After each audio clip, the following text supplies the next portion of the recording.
Clayton Dabney believed that angels do exist.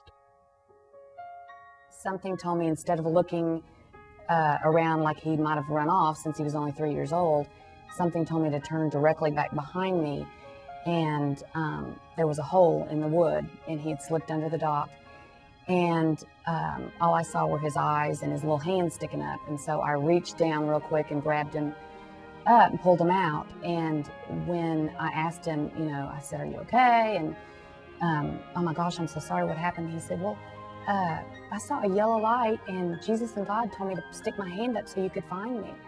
I remember Clayton having numerous encounters with angels, as he would call them, in the hospital. He would talk about yellow lights often, right before he had to have a procedure, or when he was scared, when we would ask him if he was okay, and he would make comment, "Yes, I see the yellow light, my angels are here."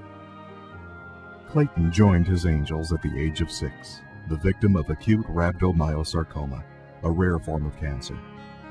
But for a 6-year-old, he left a profound legacy, for we too believe that angels do exist, beings of light and life, who work indirectly, never in full view, always searching for ways to serve. And in our work, in the mission of the Clayton Dabney Foundation, we strive to emulate them. Clayton Dabney Foundation helps families that are financially needy, and these families were struggling long before they were ever given the news that their child has cancer. The Clayton Dabney Foundation provides support in many different ways, but the basic part of the whole mission statement is to create this platform so that parents have the opportunity to create special memories for and with their children, so that many years later, after their child has passed away, it will be something they can cling to and remember, something joyful rather than all the difficulties and the terrible things they had to go through up till the end. Approximately 12 to 12,500 children have cancer, are diagnosed with cancer every year. Of that number, a fair average is 35% of all children who suffer from cancer ultimately die of their disease. Oh, the stress of having a child die from cancer is enormous. Not only are there the emotional strains on the family, there are definitely financial strains on the family, since they often need to miss work and are at the hospital so often they can't actually function in a day-to-day life with work and family activities. And it's an enormous strain on the families. When we can't cure the child, we feel totally helpless. And knowing that Clayton Dabney is there to help us support these families makes it a little easier, knowing that there's another organization that cares, that will watch after these families and will take care of these families like we've been doing. Families recognize that it is an organization that was started by someone who's been through what they've been through and understand their needs and their fears and their sadness. We realized how fortunate we were to be able to provide basically anything to Clayton, and we could spend as much time as we needed to with Clayton, whereas most people don't have that luxury. And if we can come in and set something up for the whole family that creates a memory and it's anonymous to the child, and the child looks up to the mom and dad and says, "Wow, how'd you pull that off?" It makes the parents the hero to the child, which actually is medicine of the heart to the parents as well as the child. And how cool is that?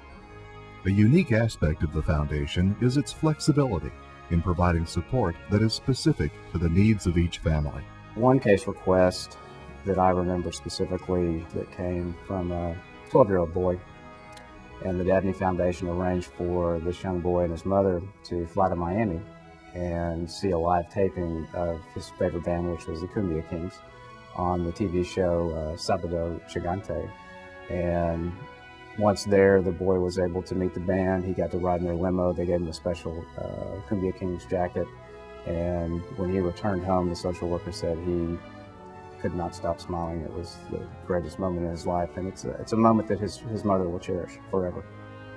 We have provided a Chihuahua to a little boy in the hospital who was really never going to leave the hospital, but he really wanted something to care for. So we arranged to get the little puppy brought to him in the hospital, and it was just a great day to see his face when that was provided. One of the most dramatic requests that I've ever been a part of is a little girl who her only wish was to have a piano and to learn to play that piano for her family. And so Clayton Dabney purchased a piano, had it delivered to the family's home, and also hired a piano teacher to come in and teach her some lessons. And her mom talks still to this day about memories of the little girl sitting at the piano just playing for other family members and friends. We're not giving anything to the child. We're giving it to the parents to give to the child. That's truly unique. They're an extension of when our oncology team, by professional boundaries, has to let a family go. It's come to a point that there's nothing that we can do. Clayton Dabney treats that family, so where we left off, they take over and they keep the family together. A critical part of the Foundation's role is to help each family make everlasting memories. Our memory basket was created to help families think about what creates a memory. It's full of small things that perhaps people aren't thinking about when their child is so sick. It includes a camera. It includes a dictaphone. It includes a cast for making a handprint. It's little memories for families to hold on to when their child dies. I think it helps the parents just as much as it helps the child. More. Maybe even more, because they hopefully feel a little bit better once the child's gone, because they have that one more really great memory that they were able to do because of the Clayton Dabney Foundation. Just last year, the Foundation served over 120 cases throughout the country, and we are expected to process nearly 150 cases this year. The children that we serve, the families that we help, they don't have a lot of time. A case comes in, a request comes in, and we respond immediately. And we have to. It's part of what we do. It's part of what they need. To this day, I still don't understand why a child has to get cancer. I don't understand it now, I never will. But unfortunately, kids continue to get cancer, and our caseload continues to increase. And we need your support now more than ever. Being involved with Clayton Dabney Foundation, for me, is a unique opportunity to help families. Being involved with Clayton Dabney Foundation for you offers the same opportunity to help people who truly need help, who've come through huge challenge, huge threat, and who now face an unimaginable loss. What I found attractive about the goals of the foundation was here was an opportunity to help some underprivileged children who are in their last stages of life, when the doctors have closed the books, and we can come in and perhaps provide them an everlasting memory that perhaps their parents are unable to.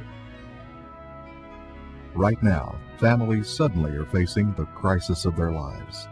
Families lost, alone, and grieving. Families in need of the kindness only an angel can provide. Clayton Dabney knew that angels do exist, and so do we. We know because we work with them every day, and we believe there are many more of them out there, ready to bring light into a desperate family's darkest hours.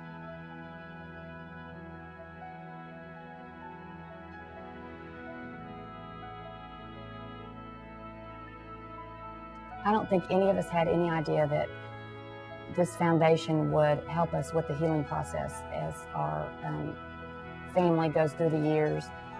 It helps us to keep Clayton's memory alive, and it has taught our children, our remaining children, Michael, Christina, and Kate, the value of giving to those less fortunate than us. And I can tell you that Clayton is looking down on all of us and is proud of what we're doing.